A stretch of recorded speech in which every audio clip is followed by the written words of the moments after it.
Ketika perang terjadi di sebuah wilayah, ada yang menarik. Virus corona agaknya tidak beredar di sana. Apakah virus itu takut sama peluru tajam ya? Sebagian orang percaya bahwa pandemi virus Wuhan ini adalah natural disaster atau petaka alami seperti halnya pada Spanish flu di awal abad 20 atau Black Death di abad pertengahan di Eropa. Sebagian percaya ini adalah pandemi yang diplan atau direncanakan. Karena direncanakan, ya ada target pencapaian, ada kebutuhan yang diciptakan atau create demand, dan ada solusi yang telah disiapkan. Mereka yang sefaham dengan pandemi, pemikiran mereka kalau melihat pejabat yang menekan rakyatnya, pejabat atau pemerintahan itu takut atau kalah sama oligarki artinya. Karena pandemi dijalankan oleh oligarki yang diuntungkan secara materi dengan mempengaruhi pejabat dan pemerintahan yang dipakai sebagai alat perpanjangan tangan penyedia kebutuhan tersebut. Itu bagian dari cerita konspirasi bagi mereka yang percaya. Untuk itu, kita lihat sekarang, adakah korelasi hubungannya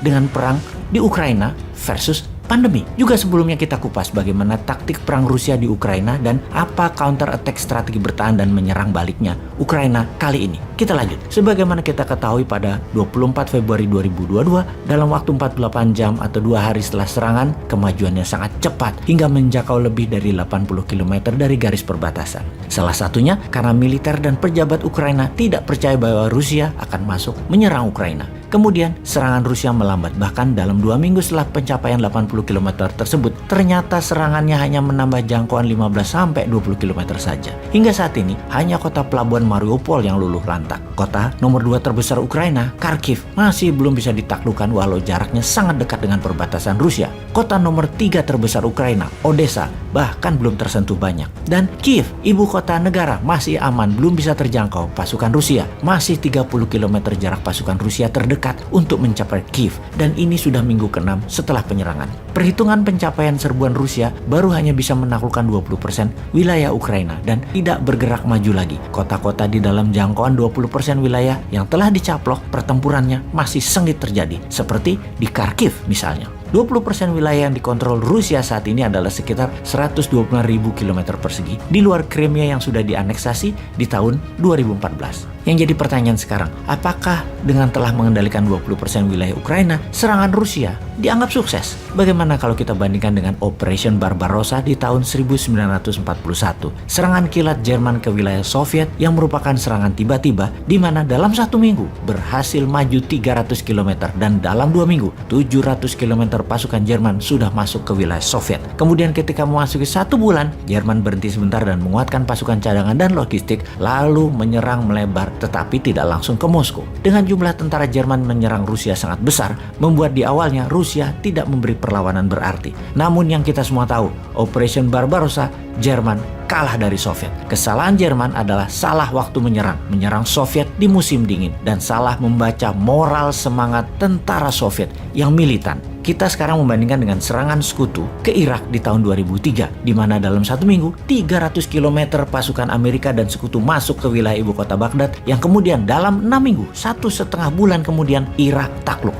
Takluk karena pasukan Irak tidak punya semangat juang dan tidak percaya pada pemimpinnya yang dari kalangan minoritas dan berlaku diktator, yaitu Saddam Hussein. Kembali ke serangan Rusia ke Ukraina. Serangan Rusia ke Ukraina dibandingkan dengan serangan Amerika sekutu ke Irak yang berjumlah 300.000 tentara, atau serangan Jerman ke Soviet dengan 1 juta tentara lebih. Serangan Rusia ke Ukraina dalam 1 minggu pertama hanya 60% dari 190.000 tentara di perbatasan yang menyerang masuk ke Ukraina. Sisanya menjaga dan melihat bagaimana reaksi Ukraina dan NATO. Diperkirakan oleh Kepala Intelijen Pertahanan Rusia waktu itu, moral dari tentara Ukraina dan penduduk Ukraina itu rendah, tidak akan membela pemimpin mereka yang pro-barat dan juga dari kaum minoritas, Volodymyr Zelensky. Ternyata semua perkiraan awal itu meleset. Ukraina sampai 6 minggu ini masih bertahan. Zelensky masih pegang kendali. Sekarang kita menganalisa apa yang akan terjadi. Melihat Rusia menggunakan strategi bumi hangus, melihat pengungsi keluar dari Ukraina sudah mencapai 4 juta warga, melihat lebih dari 10 juta warga Ukraina di wilayah pendudukan Rusia yang menguasai 20% wilayah sudah hampir kosong, agaknya bagi Zelensky keputusan terbaik pertama adalah menyerah ikut maunya Rusia, menjadi negara netral,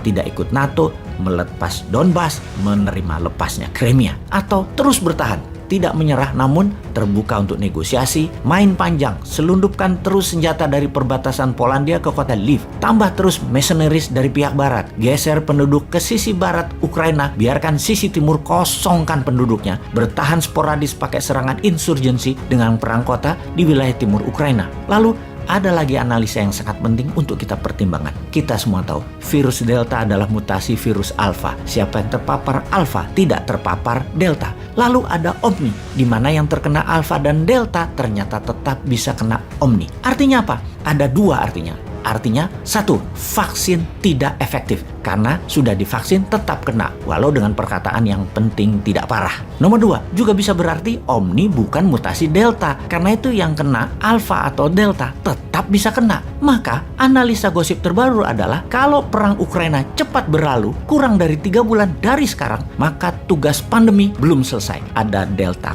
Cron, mutasi Omni akan dilanjutkan dan bersiap dunia melakukan lockdown lagi. Kalau perang Ukraina memanjang, maka stok pangan artificial food dimainkan. Pokoknya mereka-mereka juga yang untung. Paham?